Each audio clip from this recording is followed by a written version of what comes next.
বাংলাদেশের বাইরে পৃথিবীর বিভিন্ন প্রান্তে যেখান থেকে চ্যানেলে দেখছেন আপনাদের সকলকে সাদর আমন্ত্রণ তৃতীয় মাত্রা দেখবার জন্যে। ত্রয়োদশ জাতীয় সংসদের প্রথম অধিবেশন শেষ হয়েছে এবং এবারই সম্ভবত সবচেয়ে বেশি সংখ্যক নতুন সদস্য সংসদে, জাতীয় সংসদে প্রথমবারের মতো, এবং সরকারি দল বিরোধী দল উভয় দিকেই এই চিত্র, এবং সংসদ নেতা এবং বিরোধী দলের নেতা তারাও প্রথমবারের মতো সংসদে। এই সংসদে দীর্ঘদিন অর্থাৎ দীর্ঘ অভিজ্ঞতা সম্পন্ন সংসদ সদস্যের সংখ্যা একেবারেই সীমিত, আবার তাদের মধ্যে যারা পার্লামেন্টারি অ্যাফেয়ার্সে অনেক বেশি সরব সক্রিয় ছিলেন বিভিন্ন সময়ে, অতীতে যখন সংসদ সদস্য ছিলেন সেরকম সংখ্যা আরও সীমিত।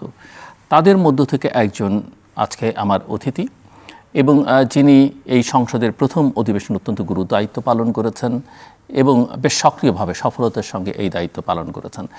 অতীতে তার সংসদ কার্যক্রমের যে ইতিহাস, সরকারি দলে থাকা বা বিরোধী দলের থাকা যে অবস্থাই হোক না কেন, অত্যন্ত সাফল্যের সঙ্গে এবং কোনো ক্ষেত্রে একেবারে বিরল দৃষ্টান্ত তিনি স্থাপন করেছেন। এককভাবে ওই কৃতিত্ব অন্য কোনো সংসদ সদস্যের নেই।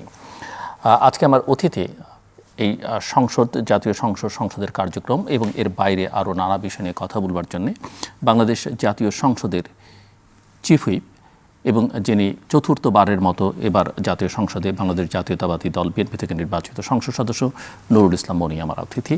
স্বাগত আপনাকে তৃতীয় মাত্রায়। Thank you so much.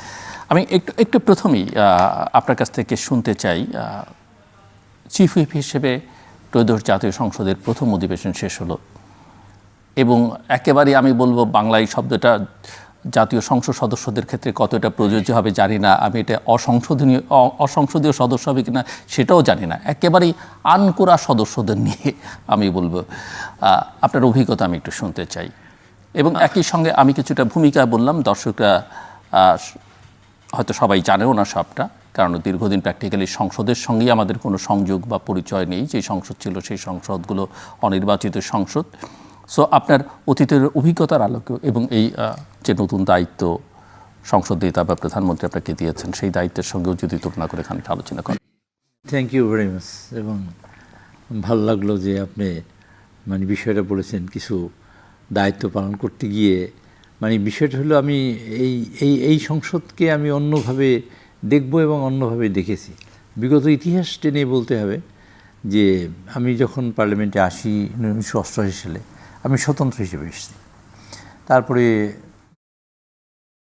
1991 সালে যখন জাস্টিস শাহাবুদ্দিন সাহেবের সময়, তখন আমি স্বতন্ত্র এমপি হই। তো মানুষ আমাকে দুইবার স্বতন্ত্র, বাংলাদেশ স্বাধীনতার পরে পরপর 2বার স্বতন্ত্র এমপি আমি একাই হয়েছি, এবং সেটা শাহাবুদ্দিন সাহেবের সময় মোস্ট ইয়ার নির্বাচনের সময় আমি স্বতন্ত্র এমপি হয়েছি। আমার মূলত কাজটা ছিল এই যে, ধরুন অনেক মানুষ আছে না। আপনি প্রথম এমপি হয়েছিলেন কত বছর সালে? না, কত বছর বয়স? তখন আমার 31 বছর বয়সে। তো তখন 30 বছর সামথিং, 31 কাছাকাছি। তো ধরেন অনেক মুসলমান আছে, ধরেন মসজিদে যায় আবার নামাজ পড়ে না, বাট মুসলমান। আবার কিছু মুসলমান আছে 5 ওয়াক্ত নামাজ পড়ে, তাহাজ্জুদ পড়ে, তিনিও মুসলমান। ডিফারেন্স তো কিছু নাই, মুসলমান হিসেবে আমরা ঈমান আনছি, সেটাই হলো কথা। তো এইখানে পার্লামেন্টের কার্যক্রমের ক্ষেত্রে আমি ওই 5 ওয়াক্ত নামাজ পড়া মুসলমানের মতন। এমন কোনো পার্লামেন্টে কাজ হবে সংসদে, এমন কোনো অলিগলি নেই যেখানে আমি ভ্রমণ করিনি বা বিচরণ করিনি। আমার নিজের গরজই করেছি, সেটা আমার ভালো লাগতো। লাইব্রেরি ইউজ করার ক্ষেত্রে ইউজুয়ালি তো আমাদের সংসদ সদস্যরা লাইব্রেরি খুব কম ইউজ করে, কারণ 18-র পরে সংসদে একবার আমি কয়েকজন বিদেশিকে নিয়ে গেছিলাম লাইব্রেরিতে। তো গিয়ে দেখলাম যে 4-5 বছরে মাত্র 8 জন সংসদ সদস্য নিয়মিত, তার মধ্যে একজন নিয়মিত আর বাকিরা ঘুরে ফিরে সর্বোচ্চ 8 জন সংসদ সদস্য লাইব্রেরি ইউজ করেছেন। তো আমি জানি যে আপনি সবসময় সংসদের লাইব্রেরি ইউজ করি। এখনও ধরেন আমি লাইব্রেরি ইউজ করতে না পারলেও ধরেন আমি প্রয়োজনীয় বইটি কালেকশন করে রাখি বা আমি পড়ি। এই একটা বই পড়তে পড়তে আসছি এখন। আমি আমার লোকের সাথে ছিল, আমি পিএকে বললাম যে যদি জ্ঞান শিখতে চাও এইসব বই পড়ো। সে বই একটু নাম না জানা বই, বাট খুব বেশি লোকে জানে না। তা আমি বললাম যে আমি এটা করেছি। আবার ধরেন প্রসিডিংস পড়েছি বিগত দিনে, শাহাজিদ সাহেবের যেভাবে নিক না কেন, আমাদের পার্লামেন্টের মধ্যে মওদুদ সাহেবের বক্তৃতা খুব ভালো, রিচ বক্তৃতা, সুরঞ্জিত সেনগুপ্তের বক্তৃতা, সালাউদ্দিন কাদের চৌধুরী, আইনুদ্দিন সাহেব নামে এক ভদ্রলোক ছিল, আইনুদ্দিন। রিচ বক্তৃতা, এইসব বক্তৃতা আমি পড়েছি। আবার আমি নিজে কন্ট্রিবিউট করতে পারি না, এবার ওনাদের মতো তো পারি নাই, চেষ্টা করেছি আমি পার্লামেন্টে সব করার। তো এইবার এসে যা দেখেছি তাহলেই আমাদের 220 জন নতুন সদস্য, 220, এখন বর্তমানে আছে 222 জন হবে, আর 2 জন আসলে আমরা 298 জন মানুষের মধ্যে যদি 220 জন নতুন হয়, তা সেটা একটা বিশাল ঘটনা। কিন্তু আমার সবাই এরা পল্টন ময়দানে বক্তব্য বা মাঠে ময়দানে বক্তব্য দিয়ে আসা মানুষ, প্রত্যেকেরই একটা ভিশন আছে, কিন্তু এসে যেখানে পড়েছে সে জায়গাটা আবার কিছু রুলস রেগুলেশন, সংবিধান, এই জাতীয় কার্যক্রমের মধ্যে আবদ্ধ। তো তাদের আমি চেষ্টা করেছি প্রত্যেকের পাশে একটু দাঁড়াতে, যতটুকু সম্ভব ছিল। আর এটা আমাদের ঘটনাচক্রে যেটা বাস্তবতা, সেটা হলো আমাদের মাননীয় প্রধানমন্ত্রীও নতুন, এই প্রথমবারের সংসদ সদস্য, তার অভিজ্ঞতা যথেষ্ট। আমাদের বিরোধী দলের নেতাও এই প্রথমবারের মতো সদস্য। সেই দিক থেকে আমাকে কিছু কাজ এমনিই করতে হয়েছে বেশি। তা বেশি কাজ করার চেয়েও বেশি হয়েছে এইটা, আপনি জানেন 133টা অধ্যাদেশ এসেছিল প্রথম অধিবেশনে একটা নির্ধারিত সময়ের মধ্যে। 133টা অধ্যাদেশ আসার পরে 12 তারিখে পার্লামেন্ট সামন করে আমরা বসি। প্রেসিডেন্টের ভাষণ হলো, সেদিন তো কিছু হয়নি। 15 তারিখে আমরা কে কী করবো এরকম একটা সিদ্ধান্ত নিলাম। 16 তারিখ থেকে, মানে 12 তারিখের পরে 13, 14 শুক্রবার শনিবার, তারপরে 14 তারিখে 15 তারিখে খোলা, 15 তারিখে পরের দিন সবে কথা, 16 তারিখ থেকে বন্ধ, 28 তারিখ পর্যন্ত বন্ধ। 29 তারিখে আমরা পার্লামেন্টে আবার বসলাম, রিজিউম করলো। তো এরপরে এর মধ্যে 3টা মিটিং করেছি আমরা, বিশেষ কমিটি। তারপরে 2 তারিখে রিপোর্ট জমা হয়। 2 তারিখে রিপোর্ট জমা হওয়ার পরে ধরেন 2 তারিখে থেকে 10 তারিখের লাস্ট টাইম, এর মধ্যে আমাকে এই সুরাহা করতেছি 133 অধ্যাদেশে। তো এখানে এটা হিউম্যানলি ইম্পসিবল, মানুষের পক্ষে এটা একেবারেই ইম্পসিবল। আমি ব্যক্তিগতভাবে পার্লামেন্টারি সেক্রেটারি সাহেব নিজে, তারপরে establishment ministry plus law ministry, এই আর বিজি প্রেস, এরা এই 4-5টা দিন একদম নির্ঘুম রাত কাটিয়েছে, সত্যি কথা। তো এই রাত কাটিয়ে মোটামুটি আমরা সুরাহা একটা পর্যায়ে নিয়ে করেছি। বিতর্ক কাছে থাকবে, এটা বিতর্ক হোক। তো আমার ভালো লেগেছে, আমার সকল এমপিদের মধ্যে একটা তীব্র তৃষ্ণা দেখেছি, আকাঙ্ক্ষা দেখেছি, শিখতে চায় এবং বলতে চায়। এই বলতে চাওয়াটা, শিখতে চাওয়াটা খুব পজিটিভলি আমি গ্রহণ করেছি, এবং আমার খুব ভালো লেগেছে তাদের প্রত্যেকের পাশে দাঁড়িয়ে। এটাও তো একটা কঠিন কাজ, মানে যে সংসদীয় রীতিনীতি, আচার আচরণ, আমি ইনডেপথ লেখাপড়া বা নলেজের মধ্যে নাই গেলাম, প্রসিডিংস পড়ার মধ্যে। এক্স্যাক্টলি, হ্যাঁ, আমি এটা বলতেছিলাম। সেটাও তো একটা কঠিন কাজ। সেটাও একটা কঠিন কাজ, যে আপনি একটা কথা বলবেন, কোন ভিত্তিতে কথা বলবেন, আপনাকে নোটিশ দেবেন, কি ভিত্তিতে নোটিশ দেবেন। ইভেন সংসদ কক্ষে ঢোকা এবং বেরিয়ে যাবার তারও একটা রীতিনীতি আছে, তারও একটা কৌশল আছে, যে চেয়ারকে সম্মান, কোন শব্দ ব্যবহার করা যাবে, কোন শব্দ ব্যবহার, একটা ভোকাবুলারি আছে, নিজস্ব ভোকাবুলারি। এটা বেশ একটা কাজ। তারপর ধরেন অনেক সদস্যরা, একজন সদস্য দাঁড়ালো, বক্তৃতা দিতেছে, তার সামনে দিকে চলে যাচ্ছে, এটা যাওয়া যায় না, সেটা সে জানে না, তো সেটা তো তার কোনো দোষ নেই। স্পিকার উঠে দাঁড়ালে সকল সদস্যদের বসে যেতে হয়, এটা একটা রুলসই আছে, একটা মানে লেখাই আছে এরকম একটা 267।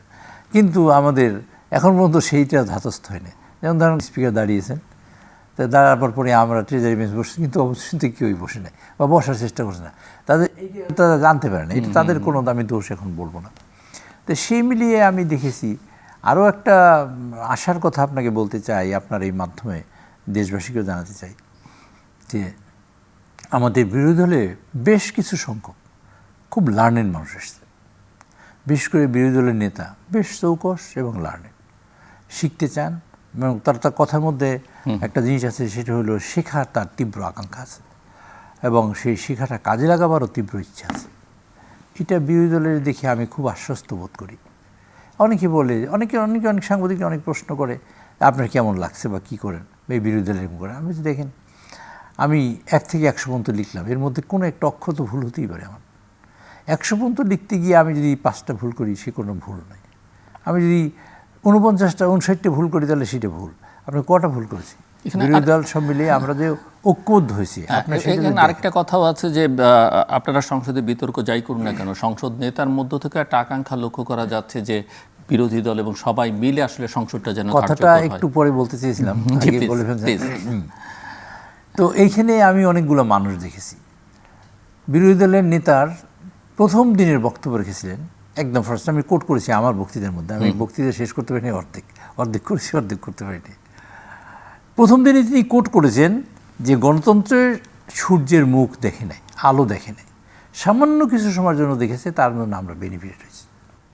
যে কারণে বিরোধী দলের নেতার মুখ থেকে কখনো শুনবেন না যে আমরা শরিয়া আইন চালু করতে চাই, আমরা খেলাফত চালু করতে চাই। তিনি কিন্তু গণতান্ত্রিক মানসিকতার মানুষ। আর আমার নেতা তিনি একদম আহ্বান করেছেন লাস্ট বক্তৃতায়, প্রথম বক্তৃতায় বলেছেন আমরা একটা সমৃদ্ধশালী একটা গণতান্ত্রিক একটা মানব কল্যাণমুখী একটা রাষ্ট্র গঠন করতে চাই।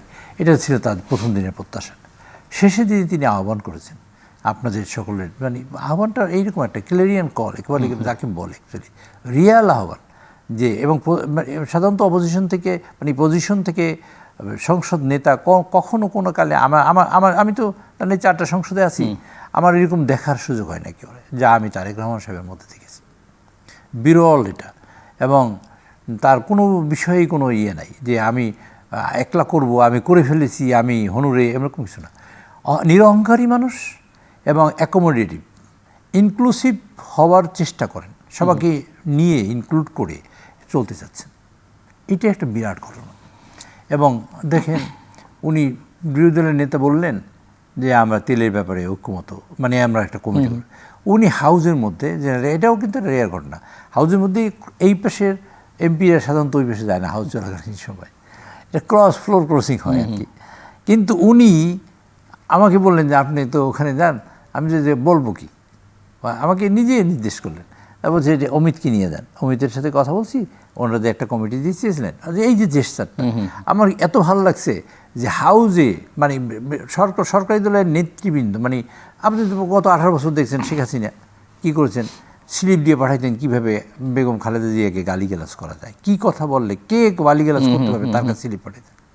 উল্টোটা একেবারে উল্টোটা তিনি বললেন যে ওনারা যে একটা প্রস্তাব দিয়েছিলেন সে ব্যাপারে ওনাদের কোনো কমিটি করতে চান কি না, যদি করেন তাহলে আমরা বলব। তারপর উনি ইয়েস বলছেন, ইয়েস বলার পরে আমি সে বড় নেতা ইয়েস বলেছেন। উনি তখন পার্লামেন্টে দাঁড়িয়ে বললেন যে আমরা এরকম কমিটি করবো, মানে অমিতকে দিয়ে বলেন। তো আমরা অমিত মানে আমাদের জ্বালানি প্রতিমন্ত্রী আপনাদের, তো বললেন, ওনারাও তো 5টা নাম দিলেন।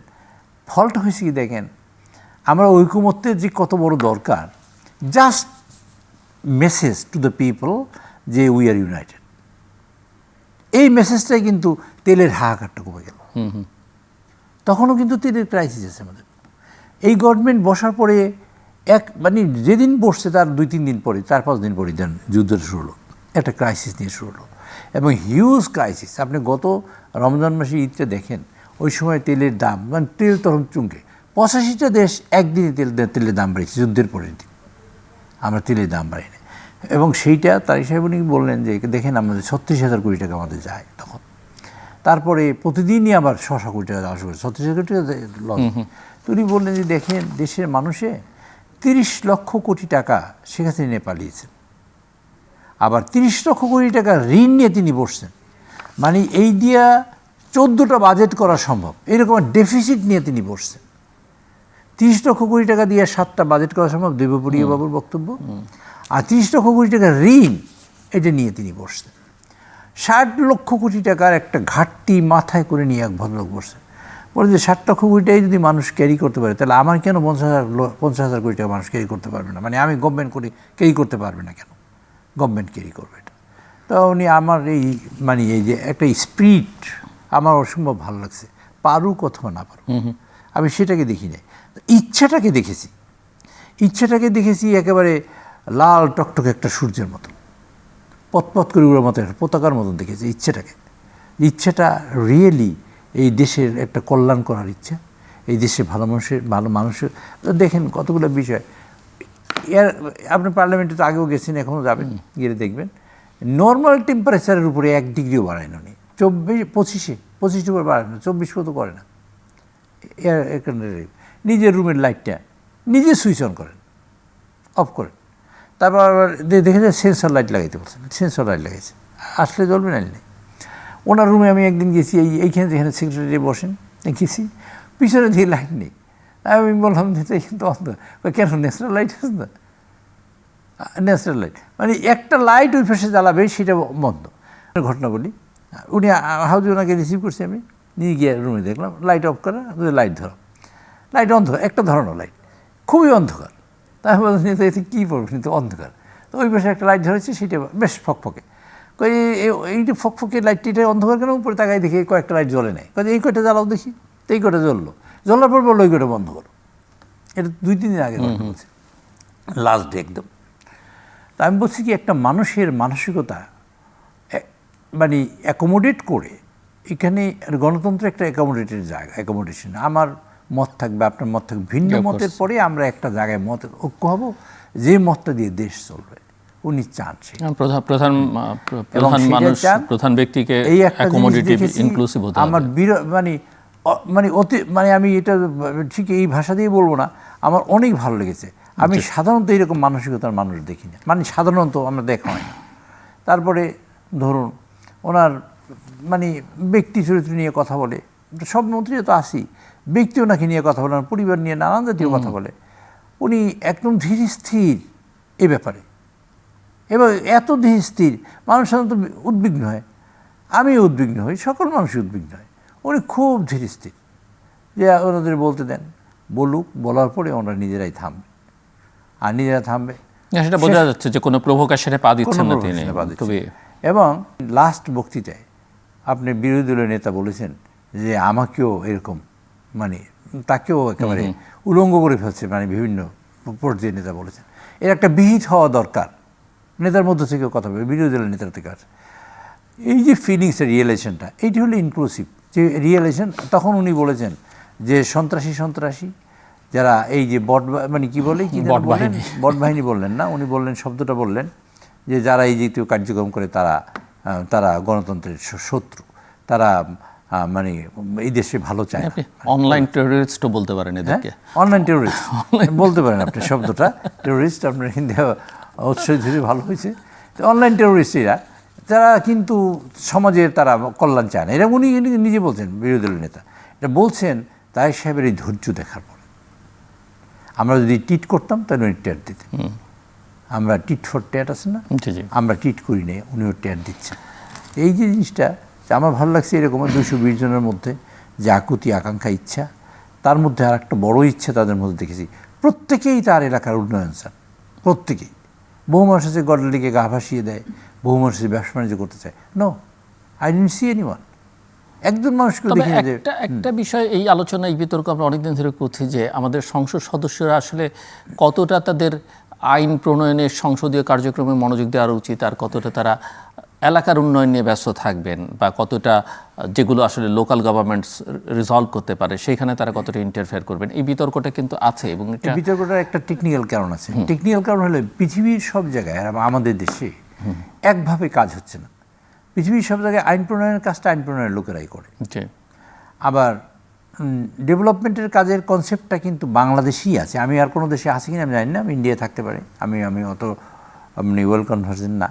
তাই বাংলাদেশের মানুষ বিশ্বাস করে ডেভেলপমেন্টটা এমপির হাত ধরেই হবে, এই বিশ্বাস করাতে পেরেছি আমরা, মানে দ্বিতীয় দেটো এটা মানে রং হইতে গেলেও এইটাই সত্য। এটা ভালো দিক না খারাপ দিক, সেটা মেম্বার অফ পার্লামেন্টের জন্য এটা ভালো দিক না, কিন্তু তারপরে অনুপায় হয়ে এটা বলতে হচ্ছে যে আমি ইলেকশন করতে গিয়ে কী বক্তৃতা দিই, আমার বক্তৃতা দিতে হবে কি, এই ব্রিজটার দায়িত্ব নিতে হবে, এই রাস্তাটার দায়িত্ব নিতে হবে, এই কালভার্টটার দায়িত্ব নিতে হবে, স্কুলটার দায়িত্ব নিতে হয়, মসজিদের দায়িত্ব নিতে হবে, মাদ্রাসার দায়িত্ব নিতে হবে, যোগাযোগ ব্যবস্থার দায়িত্ব নিতে হবে, মানুষের সমাজ বিকাশের দায়িত্ব নিতে হবে, সমাজের ফ্যাব্রিক্সটাকে বুনন করতে হবে, সে কাজটা আমার, আবার হারমোনিটা বিল্ড আপ করতে হবে, সে কাজটা আমার, গণ্ডগোল না হয় সে কাজটা। আপনার কাছে আমার প্রশ্ন যে এই জায়গায় এই পরিবর্তনটা আনবার চেষ্টা আপনারা এবার করবেন কি না? কারণ অনেক সময় অভিযোগ সেটা যে সংসদ সদস্যরাই আসলে লোকাল গভর্নমেন্টকে শক্তিশালী হতে দিতে চায় না বাংলাদেশে।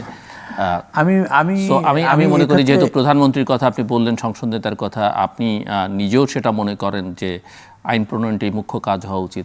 সো এই জায়গায় আপনারা একটু মনোযোগী হবেন কেন? নিশ্চয়ই তার কনস্টিটিউয়েন্সিতে তার এক ধরনের বিষয়টা আমি এইভাবে বলবো, কারণ আমি একটা শিশু যখন পৃথিবীতে আসে, আমি বাংলা ভাষায় যখন কথা বলি, আমার মা বাংলায় বলে, বাবা বাংলায় বলে, আমি আরবি দেশে জন্ম নিলে আরবি ভাষায় কথা বলতাম, আমি বিদেশে জন্ম নিলে ইংলিশ ভাষায় কথা বলতাম, আমি আমেরিকায় জন্মে ইংলিশ ভাষায় কথা বলতাম। বিষয়টা হলো যে সেখানে এনভায়রনমেন্টটা কি। আমার জন্ম যখন হয়েছে প্রথম এমপি হওয়ার পরে আমি দেখেছি ডেভেলপমেন্টটাই আমার মুখ্য কাজ। ডেভেলপমেন্টটা না হইলে মানুষ তো একেবারেই বিপদগ্রস্ত।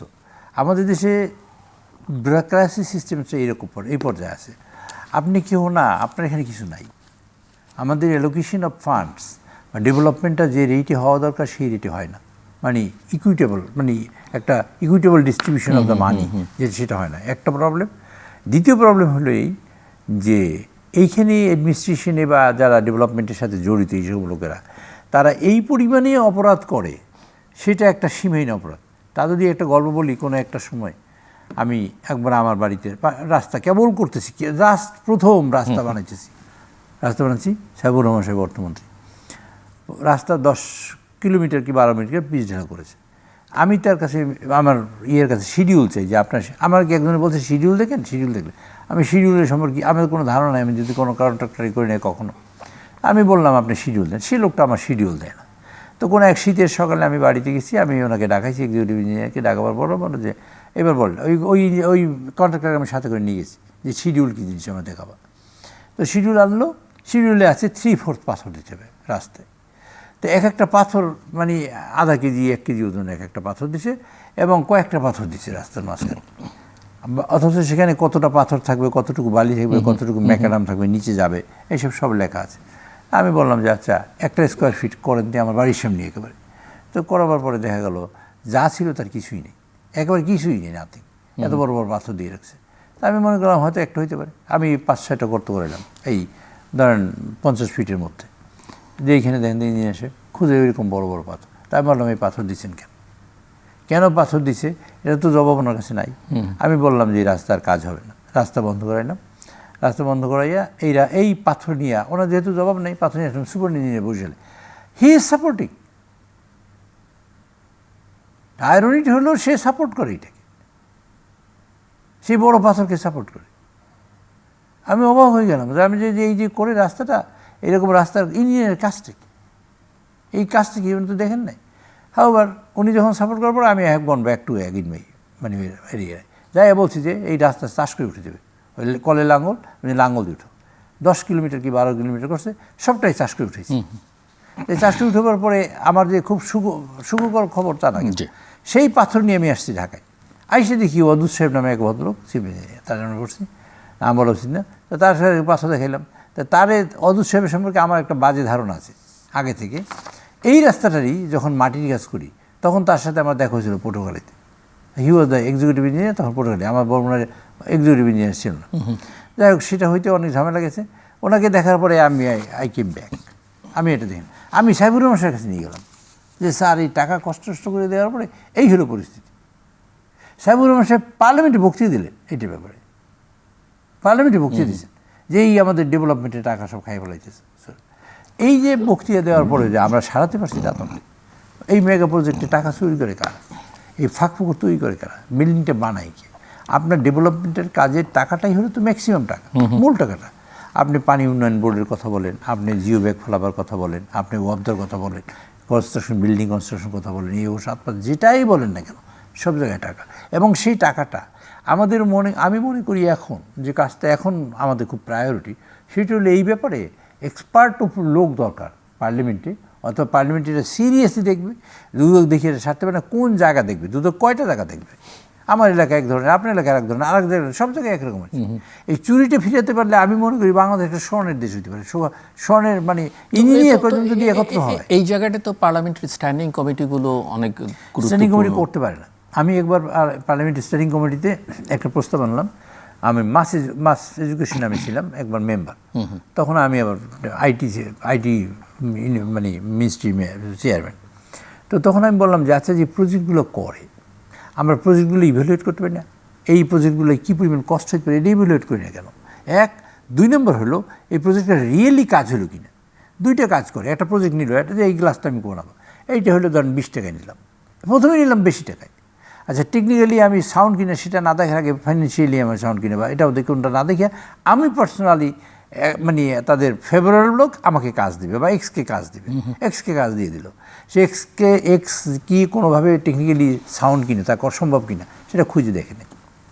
আচ্ছা, না দেখার পরে তাকে কাজ, এই কাজের কি 2বার কাজ হচ্ছে। কী কাজ হচ্ছে? প্রথম হলো কাজ ডিলে করে, যে কাজ 3 মাসে করার কথা বা 1 বছরে করার কথা সেটা 3 বছর নিয়ে যায়। 3 বছর নেওয়ার পরে এটা একটা খুব সঙ্গত কারণে অনেক যুক্তি দিয়ে তারা একটা দাঁড়া করায় এটা একটা এনহ্যান্সড ফান্ড লাগবে, আদারওয়াইজ এটা করা সম্ভব না। আপনাদের পার্লামেন্টেও দেখেছেন প্রথম দিনে আমাদের কোনো সাউন্ড ছিল না, এখন যেটা সাউন্ড আছে ভেরি পুয়ার সাউন্ড, এটা কোনো সাউন্ডই না। তো পার্লামেন্টের মতন একটা জায়গায় যেখানে সাউন্ড হলো মেইন কাজ, ইট ইজ বাংলাদেশ। 2টা গ্যালারি, ইট ইজ বাংলাদেশ। 2টা gallery, it is the administration. 2টা gallery, it is the governance. 2টা gallery, it is the democracy. এইরকম একটা জায়গায় whole Bangladesh is sitting there, সেইখানে সাউন্ড নাই। হাজার লক্ষ হাজার কোটি টাকা আমরা খরচ করি, বাট এইখানে সাউন্ড নেই। এই সাউন্ড খুঁজতে গিয়া যে ভয়াবহ পেয়েছি তার দুই একটা অভিজ্ঞতা শেয়ার করি আপনাকে। আলু পটলের দোকানদার এই সাউন্ডের কাজ পেয়েছে। আলু পটলের দোকানদার এই সাউন্ডের কাজ করেছে। যে সাউন্ড যেদিন করেছে আমার এখানে পার্লামেন্টে, তার 15 দিনের মাথায় সাউন্ড ডিসরাপ্টেড হয়েছে। That company has given the information that they have already gone out from the production. They are no more in their production. এটা জানা দিচ্ছে। সেই কোম্পানি আপনি মাল নেন, এই তো টেকনিক্যালি প্রথমেই গণ্ডগোল করেছে। 15 দিন 4বার তার সাউন্ড ডিসরাপ্টেড হয়েছে ওই গভর্নমেন্টের সময়, যখন পার্লামেন্ট চলে না যেরকম সময়, ছোটোখাটো ডিসরাপ্টেড হওয়ার পরে তারপর ওইখানে বাইরের কোনো লোক এই কাজটা করবে, মানে ইনসাইডের না, বাইরের কোনো। পার্লামেন্টের সাউন্ড সিস্টেম, পার্লামেন্টের লোক নেই, সামবডি রেসপন্সিবল তার এইটা করবে না, সে বাইরে থেকে এসে সেইটাকে কাজ করবে, সাপোর্ট দেবে।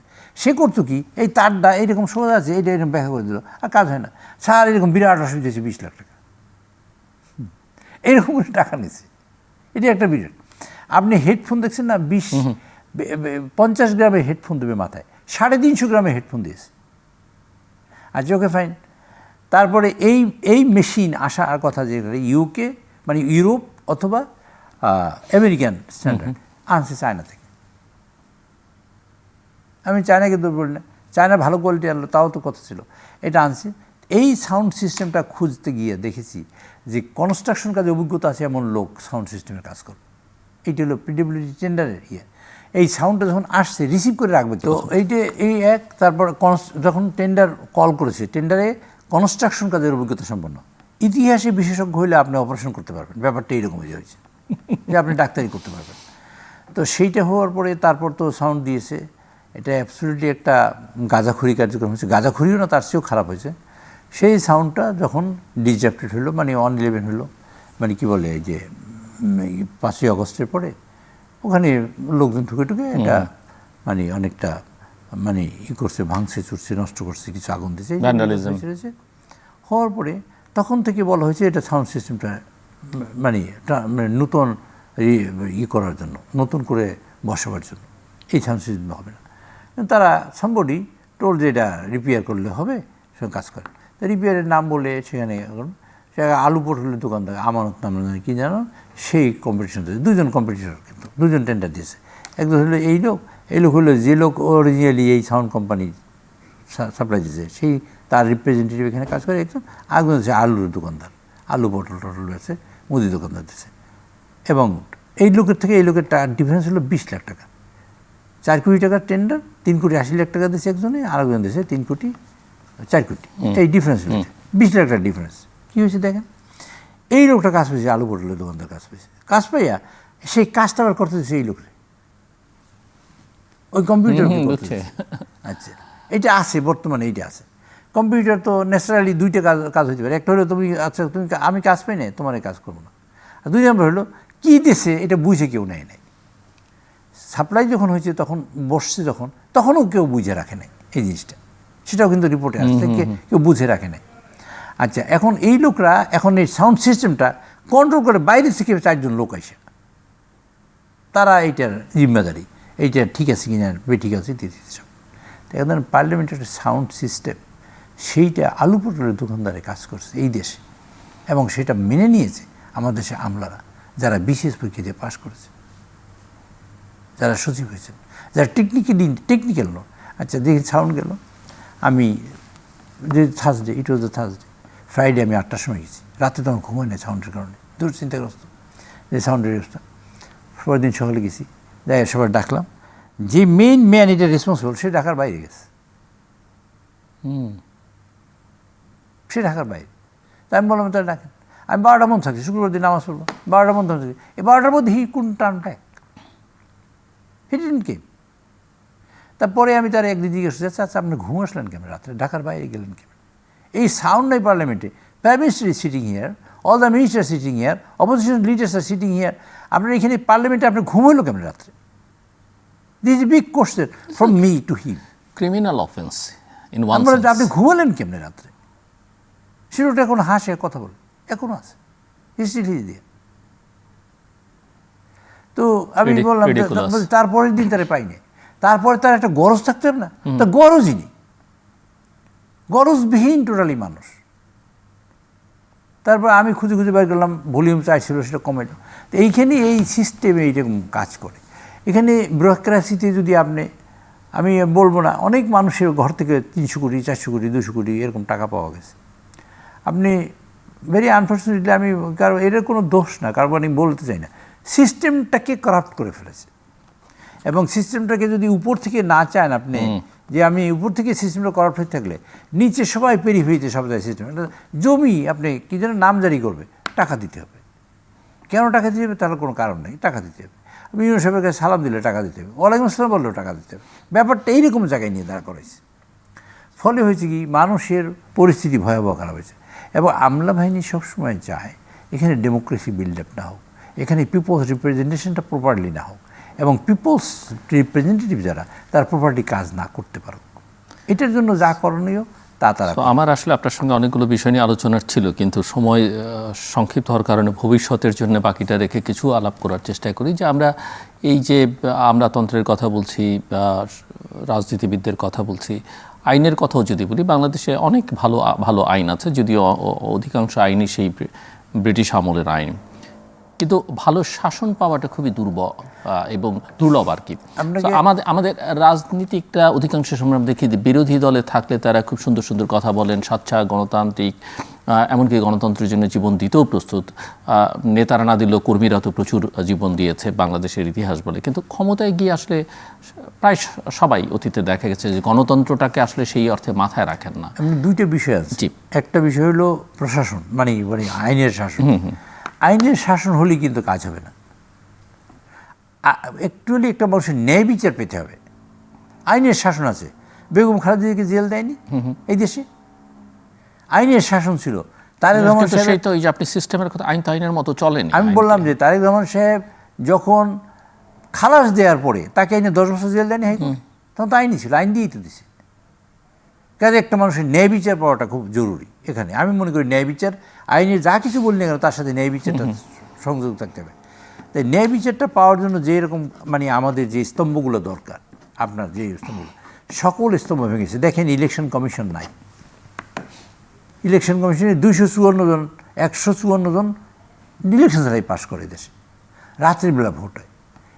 চিফ ইলেকশন কমিশনার বলে হ্যাঁ এরকম না, এরকম করলে তাহলে রাতের বেলা ভোট হইতো না। এসব কথা ইলেকশন কমিশনার নুরুল হুদাই বলেছে তার বক্তৃতার মধ্যে, এবং আমি বিশ্বাস করি, আমার ধারণা হয়েছে জানবে।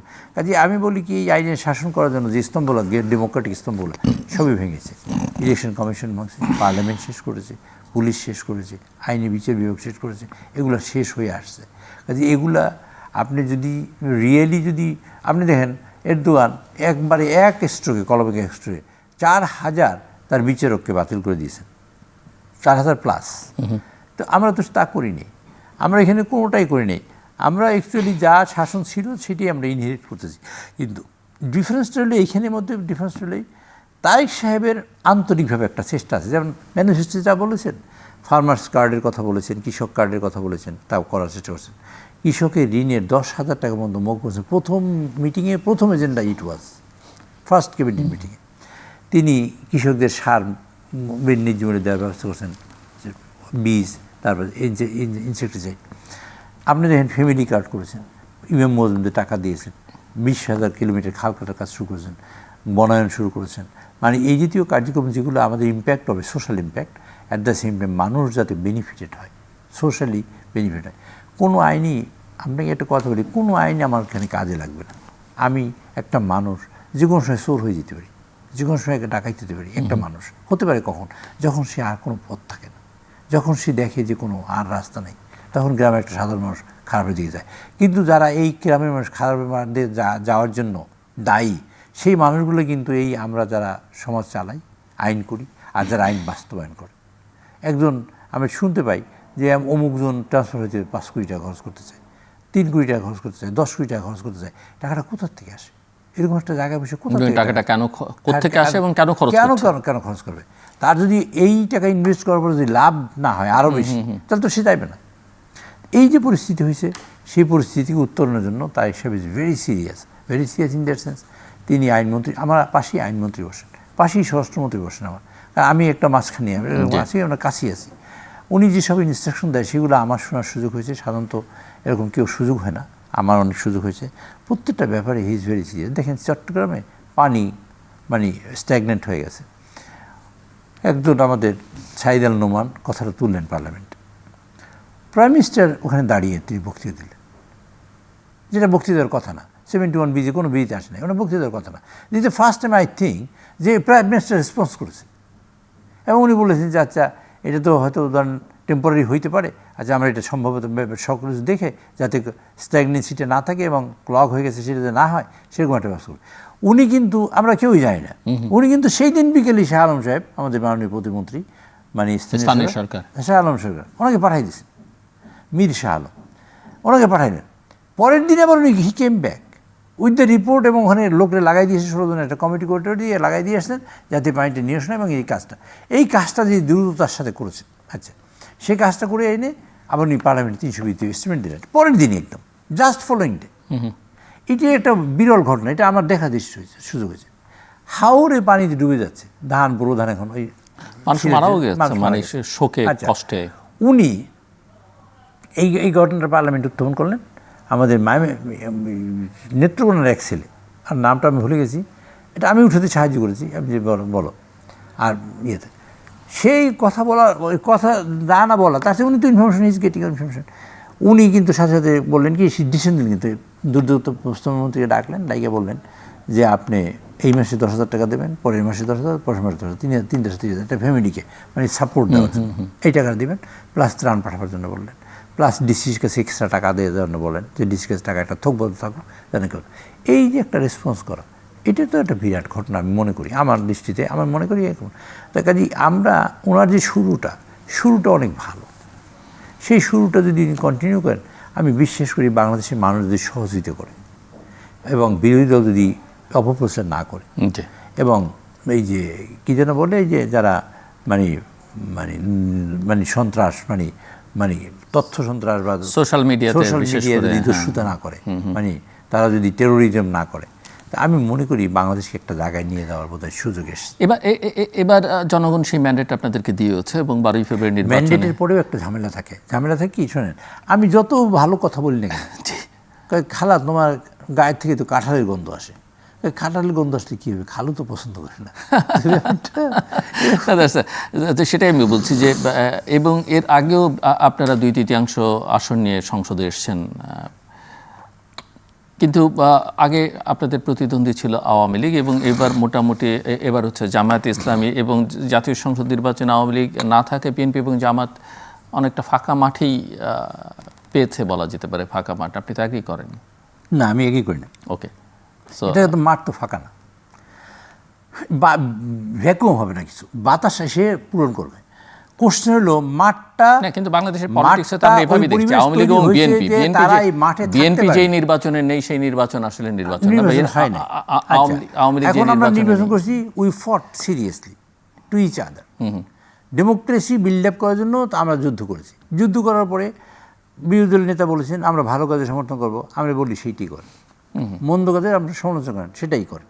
এই দুটো কাজ করলে 80% আপনার ভালো পক্ষে বলতে হবে, আর 20% বিপক্ষে। 20% আপনি বিপক্ষে বলবেন না, তাহলে আপনি কেন অপোজিশন?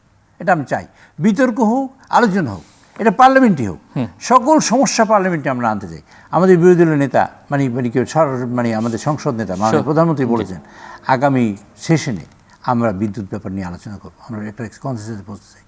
আগামী সেশনে আমরা এই যে দেশের সার্বিক অবস্থা নিয়ে আলোচনা করা, একটা কনসেনসাস বসতে, এই যে এবং আগামী সেশন তো আগামী সেশন বাজেট সেশন এই মাত্র কয়েকদিন পরেই হবে, এই 1 মাস পরে, 1 মাসে 2-3 দিন চলে গেছে অলরেডি। So, আরেকটা যেটা আপনি শুরুতেই বলছিলেন যে 240 জনের মতো, 98 জনের মধ্যে বোধহয় 220 জন প্রথমবারের মতো সংশোধিত। সো মানুষ হয়তো প্রথমবার সবাই সহানুভূতির সঙ্গে দেখবে তাদের পারফরমেন্স, কিন্তু খুব বেশি দিন যে সেটা দেখবে সেটাও বলা যাবে না। সরকার বিরোধী দল উভয় কি মনে রাখা দরকার যে 2-4 জন দক্ষ পার্লামেন্টারি দিয়ে তো আসলে এই 350 জনের পার্লামেন্ট চলবে না, এবং 18 কোটি মানুষের সমস্যার সমাধান হতে পারে না। সো সবাইকে কম বেশি ভূমিকা রাখতে হবে। এই জায়গাটাতে আসলে কি করছেন আপনারা? আমি সবাই ভূমিকা রাখবে কি এরকমের 1-2টা সেশন আমাদের এরকম যাবে। তবে একটা জিনিস বোধহয় লক্ষ্য করেছেন কিনা আমি জানি না, আগে মানুষ অবসর পেলে ফেসবুক দেখতো বা ইউটিউব, এখন কিন্তু পার্লামেন্ট দেখে। পার্লামেন্ট কিন্তু সেরকম একটা জায়গায় গেছে। এইটাকে ধারণ করা, এটাকে বাঁচিয়ে রাখার দায়িত্ব কিন্তু পার্লামেন্টারিয়ানদের। এবং সোশ্যাল মিডিয়াতে যে পার্লামেন্টে আপনি দেখবেন পার্লামেন্ট মেম্বারদের বক্তব্য রিল হিসাবে প্রচুর। আমি তো কোনদিন বাসা যেতে পারি না এই পার্লামেন্ট, আমি আজকে বাসারে গেছি, আমি চিফ হুইপে তো কেউ সেটার কথা না। তো সবাই বলছে চিফ হুইপ সাহেব আসছে, এই যে আমি আসছি, আমাকে দেখছে তারা, that means they are watching parliament. তারা পার্লামেন্টে দেখে কে কী কথা বলল। আমি অশুদ্ধ কথা বললে এই দেশের মানুষ highly learned, highly educated about the parliament, about the political arena, political systems. কাজে এরা একটা চায়ের দোকানের যে ঝড় হয় সেটা কিন্তু আমেরিকার একটা মূল ইলেকশনেও কিন্তু অত বড় ঝড় হয় না যে ঝড়টা আমাদের চায়ের দোকানে হয়। যে আমাদের দাদা চাচারা যে কাজটা করেন সেটা কিন্তু সিরিয়াস কাজ করেন, কাজে এটা আলোচনা হয়। এখানে মানুষ কিন্তু ভালো মন্দ যাচাই বাছাই করা কোনো রকমই কিন্তু কোনো সমস্যা নেই, এবং যাচাই বাছাই করতে পারে। আমার বক্তৃতা দিয়ে করবে, আপনার বক্তৃতা যেহেতু ইট ইজ ওপেন, মানুষ ইজ ওয়াচিং। আমি বিলিভ করি যে 2টা বা 3টা সেশন গেলে অনেক পার্লামেন্টারি আপনি বেরিয়ে আসবে এখান থেকে। 2/3 সংখ্যাগরিষ্ঠতা, এটা একটা বড় বিপদ সবসময় আমরা দেখেছি আমাদের ইতিহাসে, ইভেন দক্ষিণ এশিয়ার ইতিহাসে। এবং অতীতে এই 2/3 সংখ্যাগরিষ্ঠতা নিয়ে সরকারের পরিণতি সম্পর্কে আপনার বিএনপিকে সতর্ক করেছেন জাতীয় সংসদের বিরোধী দলীয় উপনেতা সৈয়দ আবদুল্লাহ মোহাম্মদ তাহের। তিনি উদাহরণ টেনে বলেন যে 2/3 সংখ্যাগরিষ্ঠতা থাকা সত্ত্বেও ইন্দিরা গান্ধী ভারতের প্রধানমন্ত্রী ক্ষমতাচ্যুত হয়েছিলেন, শেখ মুজিবুর রহমান নিহত হয়েছিলেন, শহীদ জিয়া রহমানের সময়ের ঘটনাগুলো আমাদের আতঙ্কিত করে। এর বাইরে তিনি যেটা বলেন সেটাও আমরা দেখতে পারি যে 2001 থেকে 6 বিএনপির 2/3 ছিল। বিএনপির শেষ দিককার পরিণতিটা ঠিক একটা সুখকর ছিল বলে অনেকেই মনে করেন, এবং আওয়ামী লীগের যেভাবে বিদায় হলো সেখানেও তারা ক্রমাগতভাবে 2/3 বেশি। আমরা সবসময় কতগুলো কথা বলতে পারি না বা বলিও না, সবসময় না। আমাদের মাঠে কি আমরাই খেলোয়াড়? যদি আমরা খেলোয়াড় হই তাহলে এক ধরনের কথা বলা যায়, আমরা খেলোয়াড় না হইলে আরেক ধরনের কথা বলা যায়। আমাদের মাঠটা তো খেলোয়াড় আসে বাইরে থেকে। আমরা দেশীয় ষড়যন্ত্রের শিকার হই কেমনে? কিছু মানুষকে আমাদের দেখবেন, আপনার একটা সুশীল সমাজ হঠাৎ করে বেরোলো শব্দ সুশীল, সেই সুশীলটা কী হয়েছে, কেউ সামান্য কিছু টাকার বিনিময়ে নিজে। আমি একটা কবিতা লিখছি এরকম, যে কাওরান বাজারে মগজ বিক্রি হয়, ফেরিওয়ালা ডাকতেছে, আমি বলছি যে ফেরিওয়ালা ডাকে মগজ বিক্রি হয় মানুষের।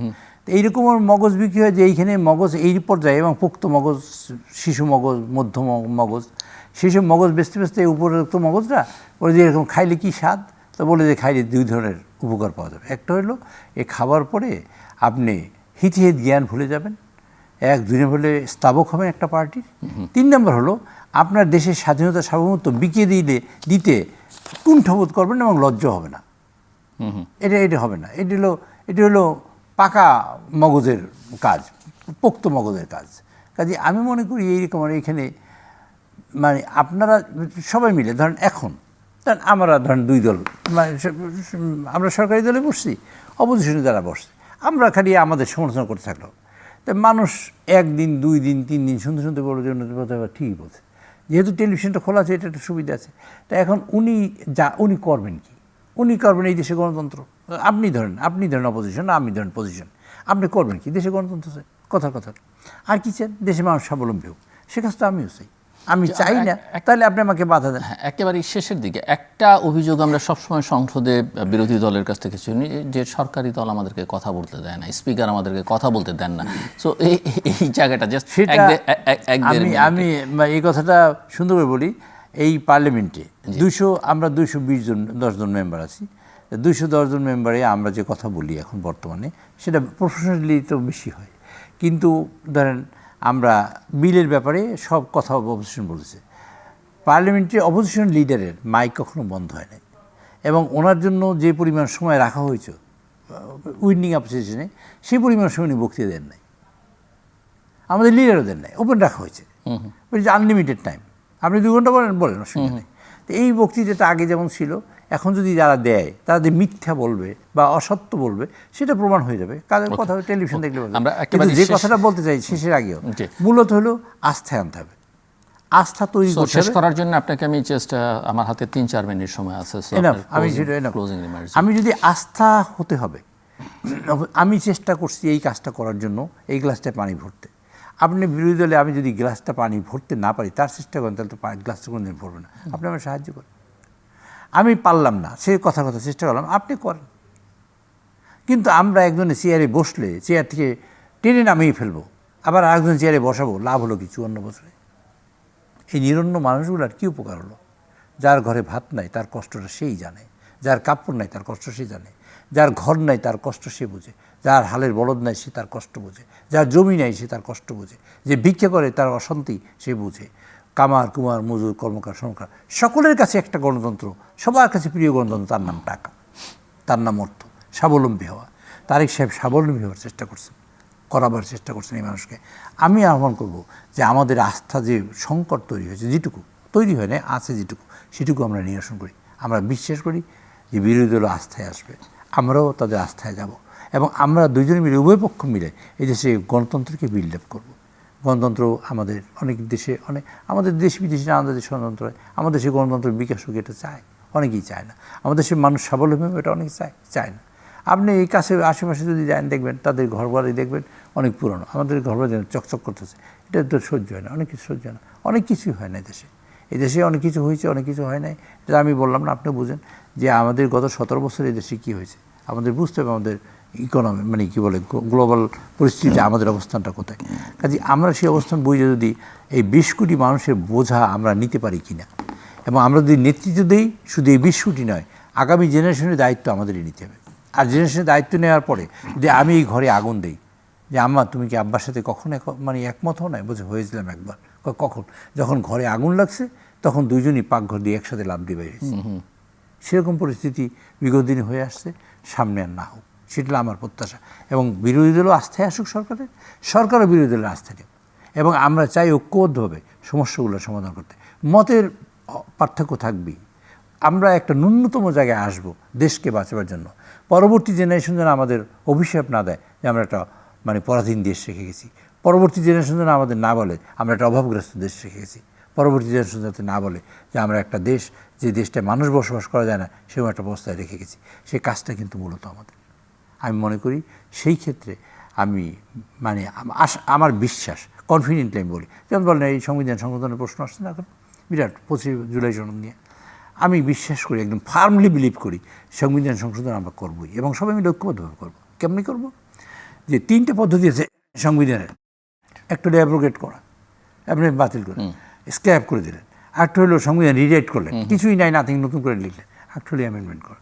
আমরা উপরে দুটো তো করতেই পারবো না। অ্যামেন্ডমেন্ট করা ছাড়া আমাদের কোনো পথ আছে? আমি যাই ইনজার্ট করি, যা এখানে ঢুকাতে চাই, তাই অ্যামেন্ড করে ঢুকাতে হবে।